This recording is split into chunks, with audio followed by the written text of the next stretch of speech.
as a woman with 29 years of abstinence from heroin use, as a woman who was formerly incarcerated for many, many years of my life, it is my pleasure and my honor to be able to bring the words of our sisters living with HIV who are presently incarcerated and cannot be here today to speak for themselves.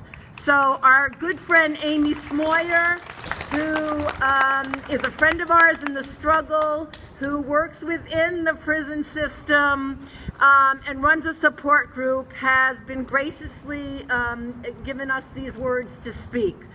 So rates of HIV are higher among incarcerated people than among people living in the community. In the community, there are about 3,000 women in Connecticut living with HIV. This represents 0.2% of our state's adult female population.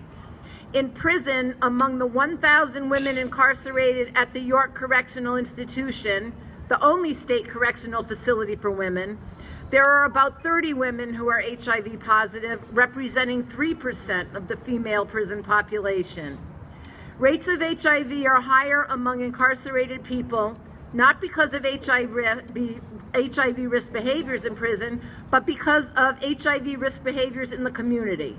While people do engage in high-risk sexual and drug use behavior while incarcerated, they engage in these behaviors more frequently while living in the community. Many people who are incarcerated, especially women, are living with substance use and mental health issues and are survivors of interpersonal violence, including sexual assault, psychosocial health factors that increase their risk for HIV. In addition, incarcerated people are disproportionately poor and may have experienced housing insecurity and inconsistent access to health care services, structural factors that increase their risk for HIV. At York Correctional Institution, there is a weekly support group for HIV-positive women. However, not all of the HIV-positive women at the prison participate in this group. Every week, about 5 women come to the group. I have been privileged to attend this group, and it's a pretty remarkable group of women. For many, the stigma related to HIV prevents them from participating in the program. Others have work and educational commitments which make it difficult for them to attend.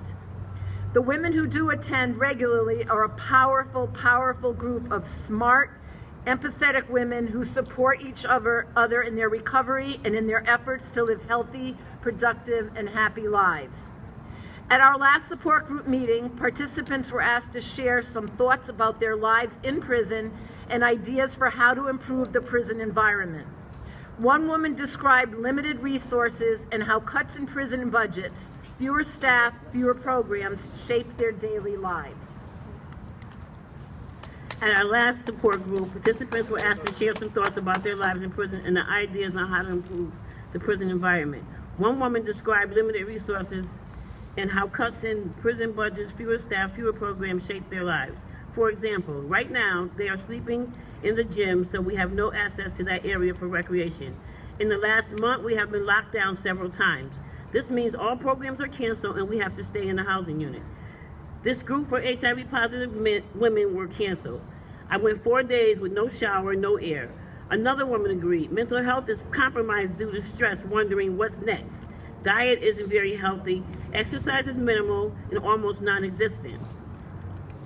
What's it like to be HIV positive in prison? It's more difficult for people in prison living with HIV due to stigma and problems accessing health care. When I went to UConn, I had to wake up 3:30 in the morning and travel, shackled, inside the prison van to the hospital. We sat all day in a room with bars waiting for our appointments. It felt like a prison, not a hospital. I do appreciate the HIV support group and the other women such as myself. Peer support is extremely important to me. Gives us respect and treat us like humans, not animals. More consideration for the need of others. Correct us, don't corrupt us. This quote speaks to the power of peer support, a key dimension of living with HIV that we see inside and outside prison we see today. Finally, one woman talked about getting ready to leave the prison in about 6 months.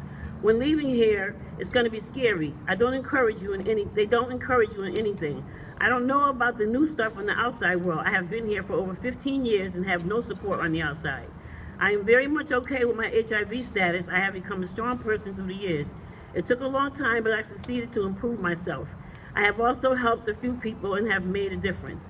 Thank you for listening to these messages from the HIV women incarcerated here in Connecticut. With these words, they join us here at the Capitol today.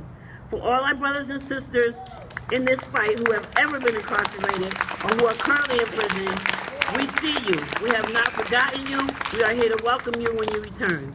As the women who I quote earlier described, we are strong people. Let us continue to improve ourselves, help a few people, and make a difference. I'm Inez Richards. I've been HIV positive for 33 years. I'm a grateful recovering addict. And I'm one of the women who attended the support group at the prison. And I can't begin to tell you how it is to be in prison and not want to go to the doctor because I don't want to go in room 5 because you know that I'm going to see the HIV doctor. And I can't sit here and tell you how many women won't go see the doctor for fear of what people are going to think about them, and won't go to the support group for what people are going to think about them. And I've had the pleasure of going to that support group, and that's where I learned my confidence. That's where I learned about my medications. That's what I learned about the resources for when I got out of jail. That's where I learned how to live. And when I decided to move from Bridgeport to New London, the first place I went was the Alliance for Living. And I'm really grateful for the Alliance for Living because I knew nobody in New London. I had nowhere to go. I didn't know what doctor I was going to. I didn't know where my medications was going to come from. And I went to Alliance for Living, and I've been going there for about 2 years.